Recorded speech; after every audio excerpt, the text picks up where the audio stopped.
Hello प्यारे दोस्तों, नमस्कार। स्वागत है आपका अपने यूट्यूब चैनल बलवीर सिंह चौधरी में। प्यारे दोस्तों, मैं आपको बता देता हूं, आज के बाद में कल से यानी लगातार 7 जो सेवा नियम हैं उनमें संशोधन किए गए हैं। बता देता हूं कौन कौन से सेवा नियमों में संशोधन किए गए हैं। पहला, राजस्थान होमगार्ड एवं नागरिक सुरक्षा सेवा नियम 1976। दूसरा, राजस्थान स्वैच्छिक ग्रामीण सेवा नियम 2010। तीसरा, राजस्थान जनसंपर्क अधीनस्थ सेवा नियम 1975। चौथा, राजस्थान अधीनस्थ एवं लिपिक वर्गीय सेवा नियम 2022। राजस्थान लेखा सेवा नियम 1954। छठा नंबर का राजस्थान जनसंपर्क सेवा नियम 1966। सातवां, राजस्थान पशुपालन सेवा नियम 1963। प्यारे दोस्तों, इन सभी सेवा नियमों में जो भी राज्य सरकार ने संशोधन किए गए हैं, इन सेवा नियमों में इंग्लिश में और हिंदी में दोनों प्रकार से ट्रांसलेट करके मैं आपको बताऊंगा क्या इनकी महत्वपूर्ण जानकारी है। सारा एनालिटिक्स करके आप लोगों के सामने प्रत्येक दिन एक एक सेवा नियम पर बातें की जाएंगी इस यूट्यूब चैनल के माध्यम से।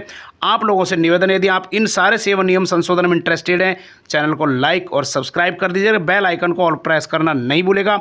और आज के जो मेन कंटेंट शुरू होने वाले हैं उसकी तरफ मैं आपको लेकर चलूंगा और बता देना चाहता हूं, दरअसल जो अनुदेशक हैं और शिक्षा अनुदेशक और कंप्यूटर अनुदेशक हैं, उनका एडॉप्शन जो हुआ उनमें आखिर अंतर और डिफरेंस क्या है, इसको लेकर इंटरेस्टिंग आज का वीडियो रहने वाला है। और गवर्नमेंट के जितने आदेश हैं उनके ऊपर हम आपको लेकर चलेंगे। उसके बाद में जो 10 बिंदु और 22 बिंदु के जो कॉन्ट्रेक्चुअल एम्प्लॉई हैं उनके बारे में जो सूचनाएं मांगी गई हैं उपनिदेशकों के द्वारा, उसकी तरफ मैं आपको लेकर चलूंगा। माननीय रामलाल शर्मा जी चौमुं विधायक से, जिन्होंने राजस्थान कॉन्ट्रेक्चुअल एम्प्लॉई जो भी कर्मचारी हैं उनको रेगुलर करने के लिए और लाठीचार्ज जो है उसके भर्त्सना करते हुए और सरकार को बताया कि आखिर इनकी सेवाएं इतनी हो गई और इनके बच्चे शादी लायक हो गए, इनको जल्द सरकार को नियमित कर देना चाहिए। जबकि इलेक्शन मैनिफेस्टो में 2018 में सरकार ने वादा किया है। उस वीडियो की तरफ मैं आप लोगों को लास्ट में लेकर चलूंगा। बने रहे इस वीडियो में। शुरू करते हैं आज के इंटरेस्टिंग पहले कंटेंट की तरफ मैं आपको लेकर आया हूं। जैसे कि आप लोग यहां पर क्लियर देख ही पा रहे होंगे, राजस्थान यानी शासन सचिव राजस्थान कार्यालय अल्पसंख्यक मामलात विभाग का, और हाल ही में कल ही ये जारी हुआ है 20 जुलाई 2023 को। यहाँ पर डिस्पैच नंबर देख लीजिएगा। और सब्जेक्ट मैं आपको बता रहा हूँ, विभाग में कार्यरत कंप्यूटर जो मदरसा पैरा टीचर है उनको contractual hiring to civil post rule 2022 में एडॉप्ट कर लिया गया है। एडॉप्ट करने के आदेश जारी किए गए। इन आदेशों में जो महत्वपूर्ण बिंदु है उनकी तरफ मैं आपका ध्यान आकर्षित करना चाहूँगा। फिर लास्ट में आपको बताऊँगा आखिर जो शिक्षा अनुदेशक और कंप्यूटर अनुदेशकों को जो पेमेंट रखा गया है राज्य सरकार की तरफ से वो कितना डिफरेंस रखा गया है, जबकि योग्यताएँ तो समान होती हैं। यहाँ पर क्लियर देख लीजिएगा, जो ये योग्यता नहीं रखते हैं उनकी 10,400 पेमेंट रहने वाला है, और जो इस प्रकार की योग्यता रखते हैं उनका पेमेंट 13,150 रहने वाला है। यदि योग्यता ये नहीं रखते हैं तो उन व्यक्तियों को क्या नाम रखा जाएगा, क्लियर मैं आपको बता देता हूं। उनका कंप्यूटर शिक्षा सहयोगी नाम रहेगा। जो व्यक्ति इनकी योग्यताएं रखते हैं उस कंप्यूटर अनुदेशक उन मदरसा पैरा टीचर्स को कहा जाएगा। इनकी योग्यताएं क्या है यहाँ पर देख लीजिएगा। स्नातक पीजी यूजी लेवल की ए लेवल और पीजीडीसीए का कंप्यूटर कोर्स होना चाहिए, न्यूनतम 1 वर्ष का, और बैचलर ऑफ इलेक्ट्रिक और बैचलर ऑफ टेक्नोलॉजी में और सीएस कंप्यूटर साइंस वगैरह में आईटी और ईसी से इनकी डिप्लोमा होना चाहिए। यदि ये योग्यता नहीं रखते हैं तो उनका पेमेंट 10,400 रहने वाला है। जैसा कि यथावत के लिए लिस्ट यहाँ पर क्लियर दे दी गई है, क्लियर यहाँ पर देख लीजिएगा। कंप्यूटर शिक्षा का पूर्ववर्त पदनाम कंप्यूटर शिक्षा सहयोग रहेगा, पारिश्रमिक 10,400 रहेगा। इस नियम को क्लियर देख लीजिएगा। नियम नंबर 4 की तरफ मैं आपका ध्यान आकर्षित करना चाहूँगा। जैसा कि आप लोग क्लियर स्क्रीन पर यहाँ पर देख ही पा रहे होंगे, 4 नंबर में देख लीजिएगा यहाँ पर क्लियर क्या लिखा हुआ है। ये वीडियो मुझे प्रिय साथियों इसलिए बनाना पड़ा, कुछ जो शिक्षा अनुदेशक और कंप्यूटर अनुदेशक हैं उनके कमेंट्स मेरे पास में डिस्क्रिप्शन में आए थे कमेंट बॉक्स में कि इनका एनालिसिस कीजिए कि मदरसा पैरा टीचर का जो शिक्षा अनुदेशक बनाए गए थे और जो मदरसा पैरा टीचरों में जो सीपीटी थे यानी कंप्यूटर पैरा टीचर थे उनको कंप्यूटर अनुदेशक बनाया गया, तो उनकी सैलरियों में डिफरेंस कितना और क्यों रखा गया है। जैसा कि आप लोग यहाँ पर देख पा रहे होंगे, उनका कंप्यूटर अनुदेशक रखा 9 वर्ष 18 वर्ष का उनका पूर्ववर्ती नियम है, और कंप्यूटर अनुदेशक यदि 9 वर्ष पूरा करते हैं तो ग्रेड सेकंड, 9 से अधिक 18 वर्ष तक करते हैं तो फर्स्ट ग्रेड। पेमेंट 23,100 रहने वाला है 9 वर्ष पर, 18 वर्ष प्लस होते हैं 40,300 रहने वाला है। ये पूर्ववर्त सेवाएं यथावत रहेंगी। किन के आदेश के द्वारा जारी किया गया है, जैसा कि आप लोग क्लियर यहाँ पर देख पा रहे होंगे, माननीय कृष्ण कुणाल आईएएस शासन सचिव अल्पसंख्यक मामलात विभाग वक्फ बोर्ड के द्वारा ये जारी किया गया हाल ही में। तो अब मैं आपको लेकर चलता हूं कि मदरसा शिक्षा अनुदेशकों का पेमेंट कितना था उस नियम की तरफ। साथियों यहाँ पर क्लियर देख लीजिएगा, ये मदरसा अनुदेशक जो थे उनका पेमेंट और उनके नोटिफिकेशन थे, क्लियर देख लीजिए 13 मार्च को जारी हुआ था। यहाँ पर नोटिफिकेशन अधिसूचना क्लियर यहाँ देख पा रहे होंगे। सब्जेक्ट क्लियर देख लीजिएगा, उनका मदरसा और शिक्षा अनुदेशक नाम रखा गया और 16,900 इनका पेमेंट था, जैसा कि यहाँ पर स्क्रीन पर आप क्लियर देख पा रहे होंगे। जबकि इससे पूर्व जो मदरसा अनुदेशक जो थे, पैरा टीचर बनाए गए जो मदरसाओं में, उसके बाद जो सीपीटी थे कंप्यूटर पैरा टीचर थे, उनको कंप्यूटर अनुदेशक बनाए गए। यदि योग्यता नहीं रखते हैं, इस 16,900 पेमेंट की जगह पर उनका पेमेंट रहने वाला, यदि योग्यता नहीं रखते हैं पीजीडीसीए ए लेवल की, बीटेक लेवल की, तो उनका 10,400। यदि वो कंप्यूटर अनुदेशक के अनुरूप योग्यता रखते हैं 13,150 रहने वाला है। और यदि वो मदरसा पैरा टीचर हैं तो शिक्षा अनुदेशक बनाया गया है तो 16,900 उनका पेमेंट रखा गया है, जैसा कि आप लोग। अब मैं मेन टेबल की तरफ मैं आपका ध्यान आकर्षित करना चाहूँगा। यहाँ पर क्लियर देख लीजिए, शिक्षा अनुदेशक का पेमेंट 9 वर्ष यदि हो जाते हैं तो उनका पेमेंट, मदरसा जो अनुदेशक है हाल ही में जो सीपीटी थे कंप्यूटर पैरा टीचर, उनका पेमेंट 9 वर्ष होने पर 23,100 रुपये रखा गया था। अब शिक्षा अनुदेशक 18 वर्ष पूरी हो जाने पर उनको फर्स्ट ग्रेड रखा गया था। पेमेंट कितना था? 51,600।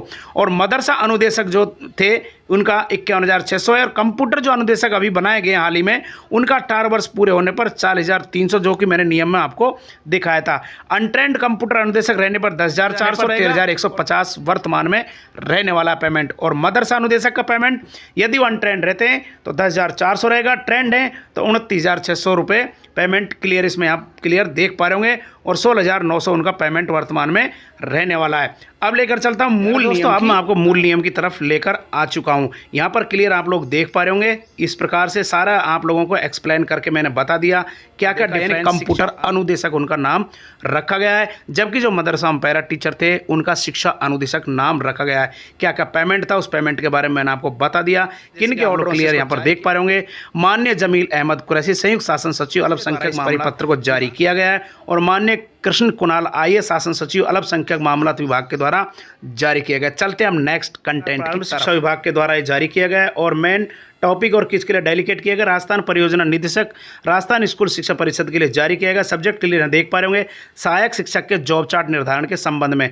इस लेटर के बारे में क्लियर मैं आपको बता देता हूँ। जितने भी पैरा टीचर हैं, शिक्षाकर्मी, मदरसा पैरा टीचर या फिर जितने भी राजीव गांधी पाठशालाओं में पैरा टीचर हैं, उनके नाम परिवर्तन और पारिश्रमिक परिवर्तन कर दिए गए, जबकि उनका जॉब चार्ट आना बाकी है। काफ़ी लोगों को ध्यान में देखा गया है कि जितने पंचायत प्राथमिक शिक्षा अधिकारी जो पीओ हैं वो मनमर्जी से उनके लिए कार्य दे रहे हैं और कार्यभार दे रहे हैं, जबकि वो गलत है, नियम के विरुद्ध है। और जो इनके जॉब चार्ट आएंगे उसके अकॉर्डिंग इनको कार्य करना होगा। जॉब चार्ट का वेट करना होगा। जैसे जॉब चार्ट आएगा उसके हिसाब से इनको विद्यालयों में कार्य का अलॉटमेंट किया जाएगा।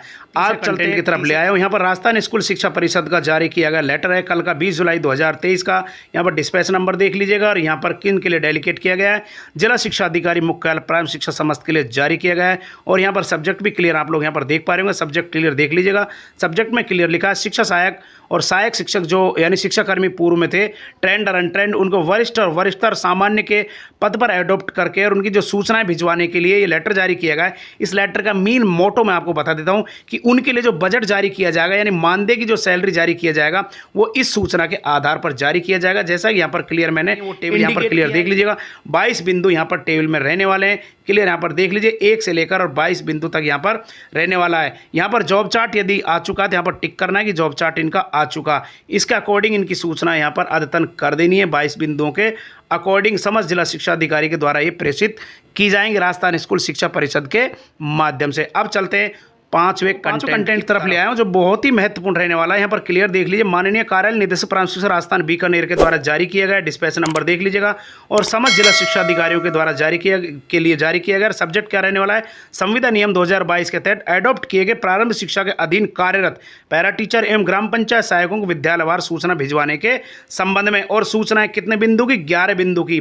इस 11 बिंदु की सूचना मैं आपको बता देता हूँ। 2 बिंदु ऐसे हैं जो अभी भी हाल ही में जो एडॉप्ट कर्मचारी किए गए एम्प्लॉई, कॉन्ट्रैक्ट और एम्प्लॉई उनके समझ से बाहर हो रहे हैं। इसलिए उन्होंने कमेंट बॉक्स में लिखा है कि बलवीर जी कि ये बिंदु नंबर 6 और 11 नंबर का बिंदु हमें समझाइए। तो बिंदु नंबर 6 की तरफ मैं आपको ध्यान आकर्षित करना चाहता हूँ। विद्यालय NID यहाँ पर गलत लिखा है, जबकि विद्यालय की NIC होता है। जो NIC के लिए मैं आप लोगों को बता देता हूँ कि NIC और UID दो प्रकार के बिंदु हैं। यहाँ पर क्लियर देख पा रहे हो, 11 नंबर और 6 नंबर। 6 नंबर की यदि मैं बात करूँ तो यहाँ पर विद्यालय NIC यानी विद्यालय निक कोड होता है। निक का मतलब होता है, यहाँ पर मैं आपको बता देता हूँ, नेशनल इन्फॉर्मेटिक सेंटर, यानी विज्ञान प्रौद्योगिकी के अंतर्गत आपकी सूचनाएं, जो विद्यालय की 6 डिजिट का कोड होता है उसकी सूचना यहाँ पर आपको भरनी है, 6 डिजिट भरने हैं। यदि मैं बिंदु नंबर 11 की बात करूँ तो यहाँ पर क्लियर लिखा है कार्मिक NIC ID, यहाँ पर भी ये गलत लिखा गया, जबकि यहाँ पर लिखना चाहिए कार्मिक निक UID, यानी कार्मिक निक UID का मतलब होता है निक नेशनल इन्फॉर्मेटिक सेंटर, UID का मतलब होता है यूनिक इन्फॉर्मेशन या आइडेंटिफिकेशन, जो व्यक्ति होता है यूनिक आइडेंटिफिकेशन, यानी national informatic centre unique identification. व्यक्ति की जो दो प्रकार की होती है, एक तो प्री पे मैनेजर या पे मैनेजर की होती है, दूसरी होती है स्टाफ निक SDID की, यानी निक SDID होता है साला दर्पण की। मैं आपको लेकर चल रहा हूँ जाकर। प्रिय साथियों, इस प्रकार से यहाँ पर आपके विद्यालय का नाम शो होगा। विद्यालय का नाम शो होने के बाद में यहाँ पर एम्प्लॉय का नाम, पोस्ट और सब्जेक्ट और स्टाफ निक SDID यहाँ पर 7 डिजिट की होगी, जो क्लियर यहाँ पर देख पा रहे होंगे। इस प्रकार से स्टाफ विंडो निक UID होती है, जो यहाँ से आप लोग ध्यानपूर्वक भर सकते हैं। अब चलते हैं प्री पे मैनेजर पर, किस प्रकार की निक ID होती है, जो यहाँ पर आपको बिंदु नंबर 11 में भरनी है, उसकी तरफ में आपको। तो यहाँ पर क्लियर देख लीजिए, इस जगह पर आपके सामने लिखा हुआ है निक UID नंबर। यहाँ पर 7 डिजिट के निक UID नंबर होते हैं, जो कि क्लियर इसमें लिखे हुए हैं। यहाँ पर 7 डिजिट के निक UID नंबर होते हैं, वो आप अपने एम्प्लॉय ID 11 नंबर में देख के और प्री पे मैनेजर पर देख के और 7 डिजिट के नंबर निक UID नंबर आप कर्मचारी की लिख सकते हैं। अब चलते हैं नेक्स्ट कंटेंट। तो विभिन्न प्रकार के कंटेंट आज आपके सामने रखे। शायद मैं समझता हूं कि आप लोगों के सामने जितने भी प्रश्न थे, क्वेरी थी आपके माइंड में, वो सारी क्वेरीज आप लोगों की क्लियर हो चुकी होंगी। यदि फिर भी क्लियर है तो आप लोग डिस्क्रिप्शन बॉक्स में नीचे कमेंट बॉक्स है, वहाँ पर अपनी राय दे सकते हैं। उस पर मैं आपको समाधान 100% करने की कोशिश करूँगा। यहाँ पर क्लियर देख लीजिएगा, सभी जितने भी जिला शिक्षा अधिकारी हैं उन्होंने प्रपत्र नंबर 11 की बिंदु की सूचनाएं दे दी हैं। और जहां तक मेरा ध्यान है कि सरकार ने कहा था हम संविदा कर्मियों को नियमित करने का काम करेंगे। कितने संविदा कर्मियों को आपने नियमित कर दिया? आपने जो अभी इस बजट के अंदर घोषणा की है, हम उनको सेवा का पूरा लाभ देने का काम करेंगे। 4 साल काम करने के बाद 1 साल आप लाभ देने की बात कर रहे हो। सभापति महोदय, जिस उम्र के अंदर वो नौकरी लगे थे उनकी शादी नहीं हुई थी। आज शादी होने के उपरांत उनके बच्चे शादी होने के लायक आ गए। अब तो कम से कम उनको नियमित करने का काम करो। ज्यादा सर्विस उनकी बची नहीं, 10-15 साल की सर्विस बची है। कृपा करके संविदा कर्मियों के ऊपर भी आप संवेदनशीलता का परिचय देते हुए इनकी समस्या को समझ चुके होंगे। मैं आपको क्लियर बता देता हूं, कल से इस YouTube चैनल पर जितने भी गजट नोटिफिकेशन थे या विभिन्न प्रकार के जितने भी सेवा नियम संशोधन थे 7 प्रकार के, उन सेवा नियमों पर वीडियो मिलने वाला है। यदि आप लोग इंटरेस्टेड रखना चाहते हैं, राजस्थान सरकार के कार्मिक कैटो विभाग सेवा नियम अत्तर प्रकोष्ठ शासन सचिवालय जयपुर के द्वारा जो सेवा नियमों में संशोधन किए गए, वो वीडियो आप लोगों को देखने को मिलेगा। जरूर इस YouTube चैनल को सब्सक्राइब कर लीजिएगा, बेल आइकन को ऑल प्रेस करना बिल्कुल नहीं भूलेगा। आज के लिए आप लोग वीडियो देखा उसके लिए थैंक्स साथियों। फिर मिलते हैं नए वीडियो के साथ, तब तक के लिए थैंक्स साथियों।